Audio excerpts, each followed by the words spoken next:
All right, welcome back to our deep dive into computer science. Today we're tackling a project that really gets to the heart of how computers work, building a functional operating system In just 1,000 lines of code. in just 1,000 lines of code. It's a It's amazing. It's fascinating how we often think of operating systems as these massive behemoth, massive behemoths of software. right? But this project shows that the core concepts can be surprisingly elegant and concise. Exactly. And while we're not aiming to build the next Windows or Linux here, Right. this deep dive is going to unpack some fundamental concepts you'll find in any modern OS. Absolutely. We've got the project documentation and some code snippets in front of us, so buckle up. You might be wondering why OS in 1,000 lines. Well, it's all about demystifying operating systems, showing that you don't need millions of lines of code to create something functional and powerful. Yeah, what can this OS do? Oh, this project covers multitasking, memory management, even a file system. Okay, so it's not just some toy OS, it's the real deal, Right. albeit a streamlined version. And I noticed that it's built for the RISC-V architecture. Yes. What's the reason for choosing RISC-V over, say, x86? Great question. Imagine building a house. Would you rather start with a prefab kit with limitations or design it from the ground up with open blueprints? RSCV is like those open blueprints for CPUs, giving us flexibility and freedom. I see. It's a modern, open-source instruction set architecture, perfect for a project like this. So it's like choosing the right tools for the job. Exactly. And speaking of tools, to really understand this OS, we need to get a bit closer to the metal Yes. with assembly language. Assembly. I have to admit, assembly code can seem a bit intimidating at first. It can be, but remember, we're aiming for understanding, not mastery. Okay, The project focuses on the key concepts of RSCV assembly. Think of it as learning the basic grammar of how the CPU itself thinks. okay, that helps. So what kind of grammar are we talking about? Well, first, there are registers. Okay, Think of these as the CPU's high-speed pockets. It needs to keep certain values close at hand for lightning-fast calculations. right. And that's what registers are for. You'll see them pop up everywhere in this OS. Then there's memory access, how the CPU gets data from RAM. It's like the CPU asking the librarian for a specific book.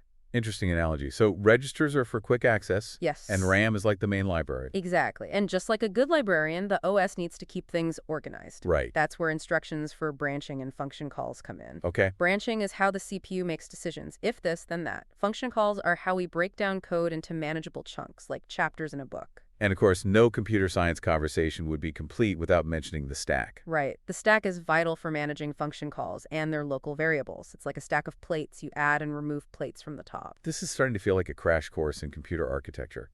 But you're right, understanding these low-level concepts is crucial to building an OS. Absolutely. Now, things get even more interesting when we talk about CPU modes and privileged instructions. It's like realizing that our library has different levels of access, public areas, staff-only seconds, Okay. and maybe even a secret vault. Intriguing. So how does this apply to our OS? CPUs have different modes with varying levels of access. RSCV has M mode, where firmware like OpenSBI runs. Think of OpenSBI as the library's security guard, making sure everything is set up correctly before opening hours. Makes sense. What about the other modes? Then there's S mode, where our kernel, the heart of the OS, will live. This is like the head librarian's office, Okay. with access to all the important controls. Okay. And finally, we have U mode for user applications. This is like the public reading area where users can do their work, Right. but with limited access to sensitive areas. So it's all about security, preventing a rogue application from wreaking havoc on the entire system. Exactly. I'm starting to see the bigger picture here. Precisely. And to add another layer of control, the project even uses inline assembly, which is like the librarian occasionally whispering directly to the security guard, Okay. giving very specific instructions. Inline assembly sounds powerful, but also a bit mysterious. Can you elaborate? It's a technique where you can embed assembly instructions directly into your C code. Oh, okay. You're essentially writing a message in the CPU's native language. I see. It's more common than you might think, especially when you need that fine-grained control over the hardware. Okay, so we've laid the groundwork with assembly and CPU modes. Yes. It's impressive how much thought has gone into even the most basic elements of this OS. Absolutely. But I'm curious, what can our 1,000-line marvel actually do? Well, prepare to be amazed. We're talking multitasking. Okay, So multiple applications can seemingly run at the same time. right. Then there's exception handling, which is like the OS's safety net, Okay. catching errors before they cause a system crash. We've even got paging for memory protection and a system call interface. I'm familiar with paging from our previous deep dives. Great. But refresh my memory, what are system calls again? System calls are how applications ask the kernel to do things for them, Right. like reading from a file or sending data over the network. It's like a patron requesting a book from the librarian. Right, so it's a way for applications to interact with the hardware without having direct access, which would be a security nightmare. Exactly. And there's more: device drivers, a basic file system, and even a command line shell, all within our 1,000 line limit. Wow, that's incredible. This project really packs a punch. It does, and it's important to note what's not implemented, like interrupt handling and preemptive multitasking. Okay. These features would add complexity and bloat our codebase. Okay. Understanding these limitations is key to appreciating the project's minimalist design philosophy. That makes sense. It's like focusing on building a solid foundation before adding the fancy decorations. So with all these features in mind, what does the source code structure look like? Is it a tangled mess, or is there some order to this 1,000-line symphony? The source code is surprisingly well organized. Okay. Considering it packs so much functionality into so few lines, it uses a modular structure like a well-designed library with clearly labeled sections. Right. You've got separate modules for core kernel functions, user libraries, and even the shell. That's reassuring to hear. A well-structured code base makes all the difference when you're trying to understand a complex system. But I'm curious about how this 1,000-line OS actually boots up. Yeah, Where do we even begin? excellent question. Think of it like opening the library for the day. Okay. Before the patrons can come in and enjoy the books, someone needs to turn on the lights, make sure the systems are running, Right. and maybe even brew a pot of coffee. I like that analogy. Yeah, So who's responsible for those initial steps in our OS world? that's where firmware like OpenSBI comes in. Okay. It's the first piece of code that runs when you power on our virtual machine. Right. It handles all the initial setup, initializing hardware, setting up memory, and basically getting the system ready for our kernel. So OpenSBI acts like our diligent librarian, prepping everything before the main show. Exactly. It sets the stage for our 1,000-line OS to shine. Okay, cool. And what's great is that we can use QEMU's built-in monitor Right. to peek behind the curtain and watch the whole boot process unfold. Now, we've talked about QEMU before. Yes. It's that handy tool that lets us run our OS in a virtual environment. Right. But how does it help with debugging specifically? I imagine debugging an OS is a whole different ballgame compared to, say, debugging a simple application. You're absolutely right. Yeah. Debugging an OS is like trying to fix a clock while it's ticking. Right. But QEMU's monitor gives us a powerful set of tools Okay. to slow things down, Right. examine the intricate workings, and pinpoint those elusive bugs. So it's like have X-ray vision into our virtual machine. Precisely. We can inspect CPU registers, examine the contents of memory, single step through instructions, and even set breakpoints to pause execution at specific points. Okay, those sound like essential tools for any OS developer's arsenal. Can you give me some concrete example of how we might use these features? Absolutely. Imagine you're tracking down a bug where the OS crashes unexpectedly. Right. You could use QEMU's monitor to set a breakpoint right before the suspected crash point. Okay. Then you can single step through the code, instruction by instruction, watching the CPU registers and memory to see if anything goes awry. That sounds incredibly helpful, especially when you're dealing with complex interactions between different parts of the OS. Yeah, It's like having a slow-motion replay of the crash, right. so you can analyze every detail. Exactly. And for those really tricky bugs that happen intermittently, QEMU lets you log various events, Okay. like memory accesses or system calls. Right. This creates a trail of breadcrumbs that can lead you to the root of the problem. So it's like having a black box recorder for your OS, E- capturing those critical moments that might otherwise go unnoticed. QEMU sounds like an indispensable tool for anyone venturing into the world of OS development. It truly is. Okay. And speaking of classic debugging techniques, this project also highlights the importance of robust exception handling. Okay. It's like installing safety nets throughout the library to catch patrons if they trip and fall. A crucial feature, especially when we're dealing with a system as complex as an OS. How does this 1,000-line OS handle exceptions? The project implements a trap handler, Okay. which is a special piece of code designed to gracefully handle exceptions or errors. Right. Think of it as the library's first aid station, ready to respond to any mishaps. Okay, so when an exception occurs, the OS jumps to this trap handler. What happens then? The trap handler acts like a detective, Okay. gathering clues from the CPU registers to figure out what went wrong. I see. It can analyze the exception's cause, Okay. pinpoint the exact instruction that triggered the problem, and even log the error information. So it's like having a detailed incident report, Yes. helping us understand the nature of the exception and how to prevent it in the future. Precisely. And for logging, the project uses a macro called panic. Panic.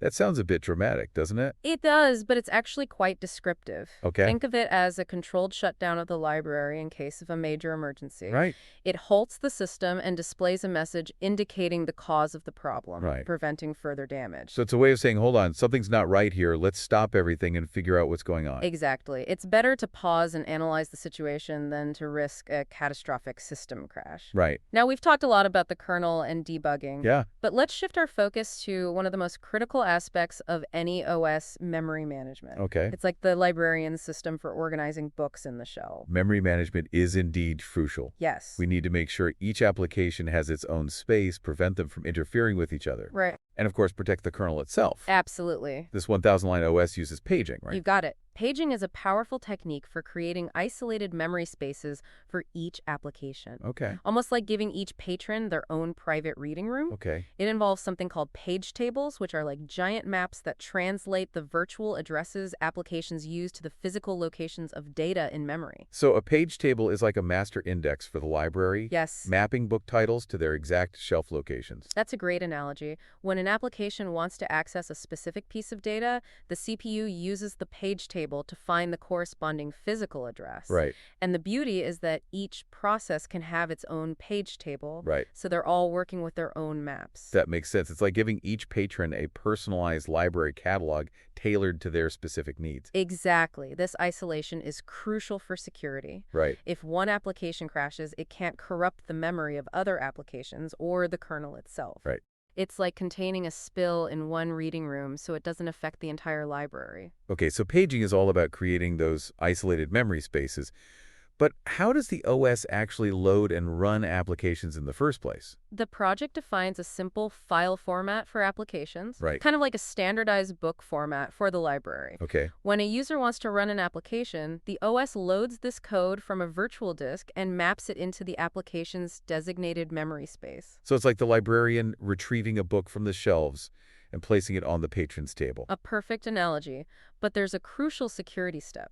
Okay. We need to make sure these applications running in user mode Right. can't wreak havoc in the kernel's domain. Right. Imagine a patron trying to sneak into the librarian's office and change the library rules. We definitely don't want that.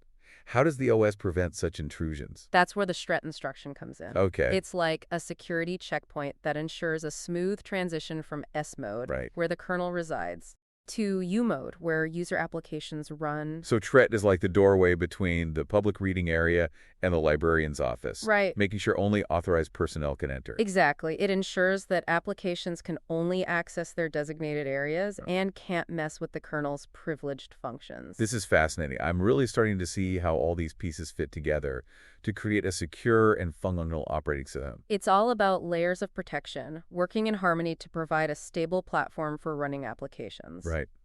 Now, you might be wondering, how do these applications safely tucked away in their isolated memory spaces actually interact with the kernel?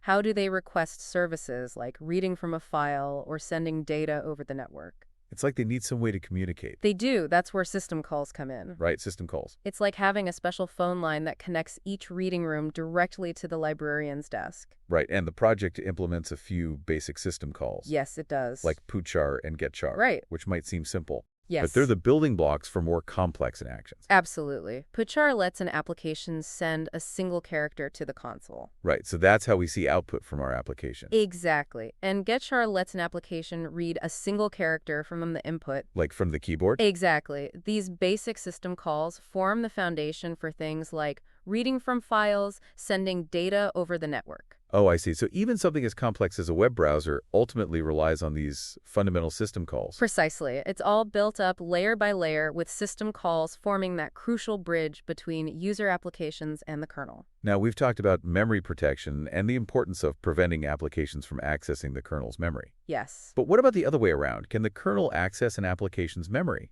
That's a great question, and the project emphasizes that while the kernel could technically access user memory, doing so directly is dangerous. Right, it would break that isolation we've worked so hard to establish.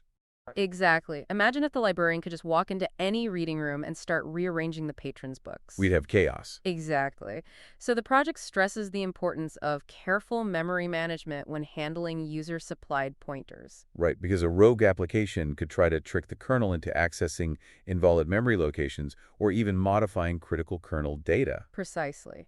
That's why the RISC-V architecture includes a special feature called the SM bit, short for Supervisor User Memory Access. Okay, that sounds intriguing. What does the sum bit do? It's like a security lock on each reading room door. Okay, The kernel in supervisor mode can only access user memory if the SM bit is set for that specific memory region. so it adds an extra layer of control. Exactly. The sum bit prevents accidental or malicious access to user memory, ensuring that the kernel stays within its designated boundaries. I see, it's all about those layers of protection. Absolutely. And speaking of protection, this project implements a driver for a virtual disk device. Okay, so this is how our applications can store and retrieve data.